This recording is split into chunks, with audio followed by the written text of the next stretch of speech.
Well, welcome back to Rare Classic Cars. Back by unpopular demand is Mark with a hideous looking automobile, but we thought that some of you might like it because you're really not going to see any of these around Oh, I anymore. thought you said it would fit my personality. Uh, it would fit your personality, Okay, yes. Your 1961 Tesla.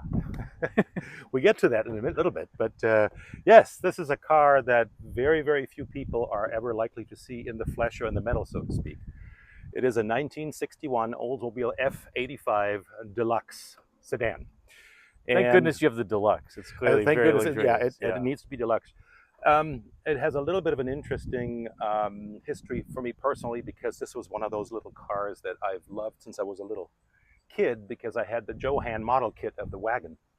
Oh. And there were some other sort of touch points in my early childhood that made me take to this car with some fascination over mostly, the styling elements and how it was presented, both on the model kit, the artwork on the model kit, and sometimes you saw them in the early 1960s TV shows, and it really stood out even when I was just a wee little lad. I thought that this car was really something else from a appearance point of view, and I've always loved Oldsmobiles. As you know, we've done a few segments. I'm a big Sure. fan of Oldsmobiles as a brand, and this was always in the back of my head as on the list. And then it's been over 8 years now, but Wow. some time ago, this one popped up, and it's an all original car in really excellent shape with low miles, and I had to get it. You had to get the first of Oldsmobile's senior compacts, if you Correct. will. This, yes. I didn't really have to get that. I just wanted the You just F-85 wanted the for F-85. for its looks, not for its technological advancements that turned out to be technological disasters. Well, it says in the brochure, as we'll see in a little bit, proved V8 design under hood, which maybe is a little bit of Well, an it exaggeration. proves that they shouldn't have done it, probably. But again, there's an interesting, all That's why kidding none are aside, left. an interesting. Exactly, that's the point. There are none left, and one of the reasons why people will not see them today is that they're just gone for reasons of mechanical failure. It's Both not so, engine and transmission. both engine and transmission. It's not so much just the rust that got them. They were not particularly successful to start with. They disappointed in sales. They had some major mechanical issues with the transmission and some not so major, but still problematic issues with the engine. And GM basically abandoned this entire powertrain after only a few years, and it then very appropriately ended up in the United Kingdom That's and right. had a long and illustrious career in Rovers for many decades to come. This was the time period where GM was developing a lot of these small engines and then selling them to other companies like the Rover and then also the Buick Special V6 too. Yes, that's true, but I don't think that's a general business model that they followed. It just happened to be by coincidence, and there's a little background story to this too. But back to this car, I really think that from just a looks point of view, this is an absolute winner. I've always loved this car, and as a designer, for me, this car is super interesting for a number of reasons. First of all, it's very pretty, at least I think so, and I'm not alone in that because I've had a lot of people that had absolutely no association with this, had never seen this, either colleagues of mine over at GM in the design department, younger designers that had never seen these cars, and just people from all backgrounds, engineering, sales, marketing. When they saw the car, they were just absolutely delighted with this thing because it's really an attractive little package. And I'm reminded looking at it being the design critique that design critiquer, I guess. Critic, yeah. Critique. I like to call myself a The critique. critiquer? Yeah, critiquer. Adam the Critiquer, that's Yes. your new name. It reminds me of another Oldsmobile later in terms of its upper form, the Achieva. Really? Did you have to bring this into the picture? Let's take You're going to edit this out, right? let's take the camera off. Okay. We'll take the camera off and walk around. This has just soured it. I'm sorry. We'll take the camera off and walk around in more Okay. detail. All right, let's take a walk around of this 61 Oldsmobile. Sure. So one of the things that stands out immediately, or stood out to me from the very get-go, was that this is a very sculptural car. It doesn't rely so much on decoration or embellishment. It really is very sculpted. It's all form, and it's some very, very interesting deep forms because it has an enormous enormously deep body side section. If you look at the door, I mean, Wow. this is quite a bit of section here, creating what we like to call, shapes that throw shadows on themselves, which was something that hadn't been done for a long time. It's coming back now, for better or for worse, in contemporary vehicles. But this was a very unique period in that GM and the entire American automotive design world was trying to figure out what's next after fins. All the aviation and the spacecraft cliches were sort of playing themselves out, and they were trying to keep the cars interesting, but they wanted to move away from these very tasteless and loud references to supersonic rockets and that sort of thing. And so they chose to have a very, very sculptural form, and the whole car is really front, side, back, everywhere, a really, really, really interesting assembly of sculpture and shape. It starts in the front here, where you have a very elegant, gradual, flared, flat surface, almost completely flat, slightly reminiscent of some of the shapes on the 1960 Buick. A little bit of a winged, almost like a manta ray-like flare, or a flat surface that curls up a little. Very sharp crease line that runs around the entire car, tapers off in the rear cove area, but it's very, very sharp and very delineated. A neat little motif that we'll see again and again when we look at this car, the chevron shape, or the V shape. It's a thing that they're using as a theme all around the vehicle, inside and out. And they did some very neat things to incorporate it. In the case of the front end, there's a sharp return to the fender and then a blended form into the bumper, which gives it, especially in front three-quarter, a really, really interesting integrated look. Makes the front end look very well finished, and the shape's very attractive and punctuated by the right amount of form and proportion that looks really resolved. And it's so extreme that they couldn't even stamp that fender. And they couldn't stamp that plug. fender, which is interesting that they added a tiny little stamped piece here. You can see the seam. In order to get that chevron and the blend to the bumper crease, they had to add this piece because they could not stamp it. And for 1962, they eliminated it and simplified the bumper and simplified that whole assembly, made it a lot less interesting, in my opinion. Now we have somebody flying over, causing noise, but at any rate, it's a motif that we see all over the car. Even the body side section itself, of course, is that chevron. It's just placed in a different location, but it's really that same basic V shape. You have it repeated in the bezels for the headlamps, and then you have this absolute masterpiece here in the front, which is this front grille design motif for the car, which I think is brilliant. It takes off the idea from the 1961 big cars for Oldsmobile. It's the same basic sort of electric shaver grille, but in this case, it's almost a little bit like a baleen whale, where it sucks the air in visually, even with the shape, and then it ends up in an open area that's really just negative space, with the Oldsmobile lettering floating in that negative space, and what you see behind it is just the black painted guts of the car.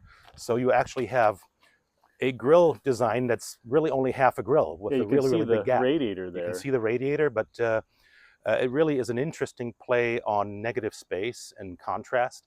And it's a very lightweight and simple solution to create a very distinctive appearance. And that was an all-new look for 1961 on the full-size cars for Oldsmobile too. Yeah, they did the same styling theme on the big cars.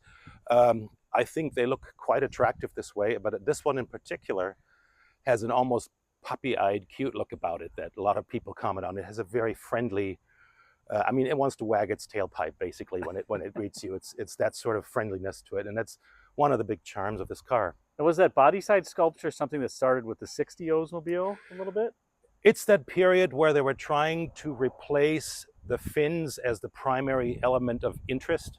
So a lot of deep sculpture and a lot of play of light and dark was sort of the direction they took. And this is an interpretation of the 1960 Oldsmobile side motif. It's a similar element on the 60 full-size cars, combined with the new, fresh styling details of the 1961 full-size cars.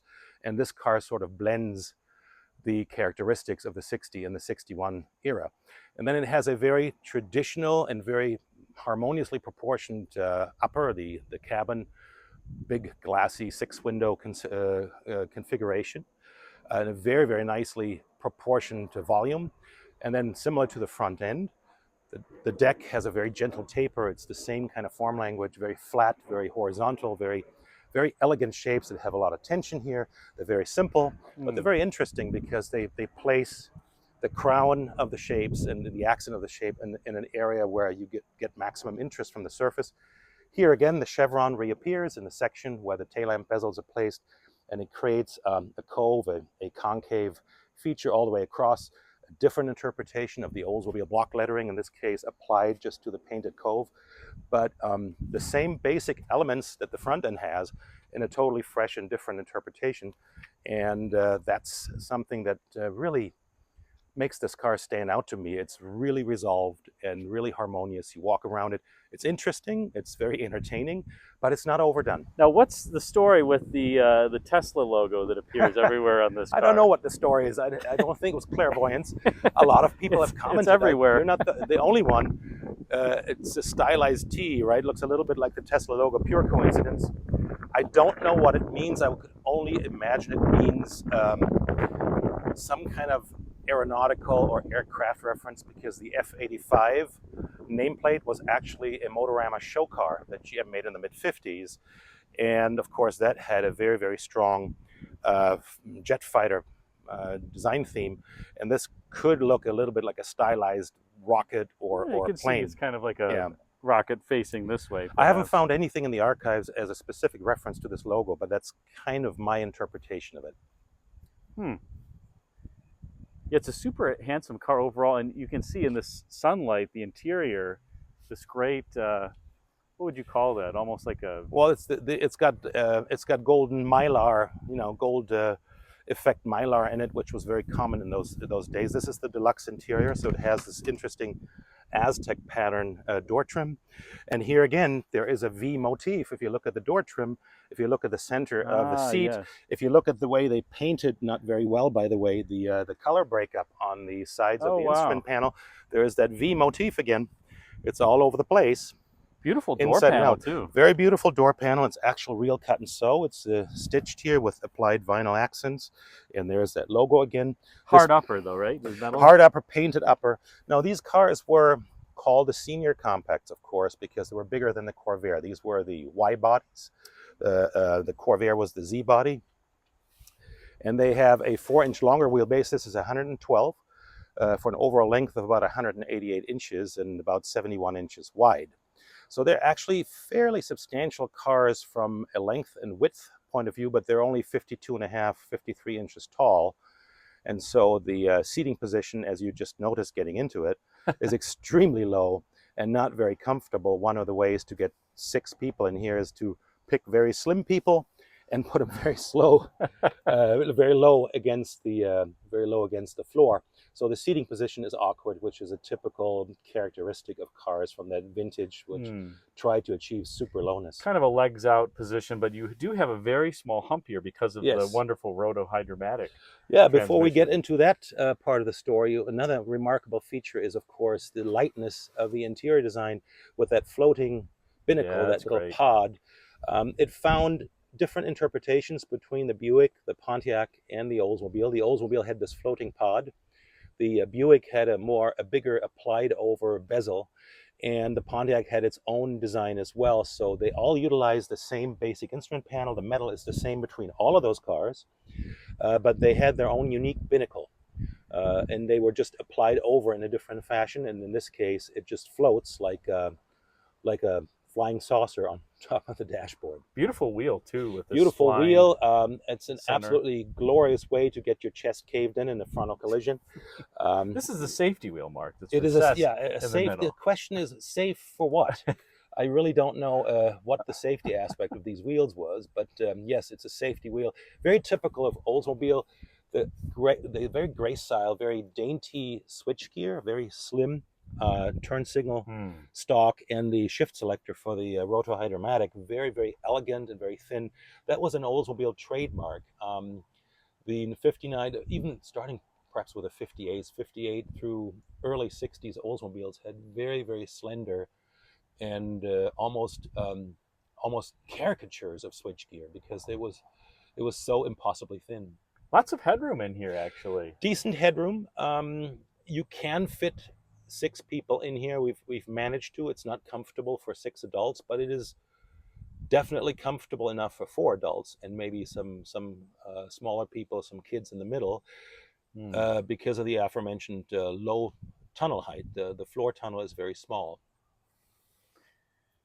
Well, let's take a look at the Rocket V8 under hood. Let's do that. So you reach under the baleen grill, and here is the Rocket V8, not the Rocket V8, the Rocket V8, and that's another cute little moniker attached to this particular car with this giant saucepan air cleaner. I think that's the only time GM did this, to try to get so airflow over the carburetor, because it envelops the entire. So this is the basic carburetor. engine that stayed with the series from 1961 through 1963, end of 63.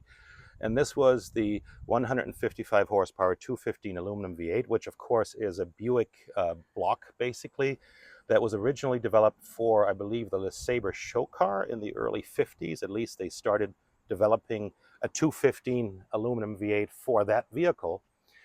And I think this was the culmination of the development work in aluminum blocks by the late 50s, early 60s. And the horsepower rating between the Olds and the Buick Special, of course, was the same, was 155, I believe. But the heads were different. I think the Oldsmobile has a 6-bolt head and has a different flow, different intake, manifold, different flow management, valves are sized differently. I think even the pistons are different. And of course, the base engine, 155 horses, then there was which has a 2-barrel carburetor. Then there was a 4-barrel high compression version. This one has 8.75 to 1, I think. It runs on regular gas.